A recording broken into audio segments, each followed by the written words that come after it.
అభివృద్ధి కార్యక్రమాలన్నీ కూడా మనం చేశాం. ఈ 5 సంవత్సరాల్లో ఇంకా 2-3 నెలలు అయిపోతే 5 సంవత్సరాలు అవుతుంది. ఏదైనా ఒక్క పని జరిగిందా అనేది కూడా మిమ్మల్ని అడుగుతున్నా. ఒక్క పని చేశారా ఇక్కడ అడుగుతున్నాను.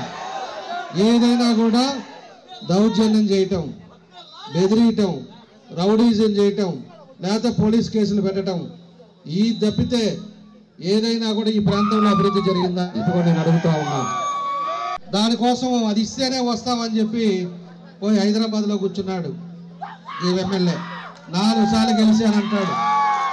అదేవిధంగా ఆయన మంత్రిగా 2 సంవత్సరాలు ఉన్నాడు అంతకుముందు ఈ పీరియడ్లోనే. ఏదైనా కూడా చిత్తశుద్ధి ఉండి ఎవరికైనా పేదవాళ్ళకి పనిచేయాలి, వాళ్ళకి పట్టాలు ఇవ్వాలి, లేకపోతే ఏదైనా చేయాలి అంటే ఆ టైంలో ముఖ్యమంత్రి బంధువు అంటాడు, నేరుగా ఇంట్లోకి వెళ్తానంటాడు. 1.5 నెలల నుంచి అపాయింట్మెంట్ దొరక్క హైదరాబాద్లో కూర్చో అన్నాడు.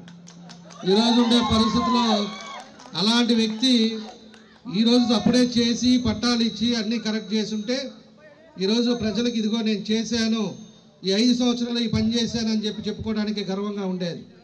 మేము గర్వంగా చెప్తున్నాం. 2600 కోట్ల రూపాయలు అభివృద్ధి కార్యక్రమం ఈ ఒంగోలు నియోజకవర్గానికి చేశాం.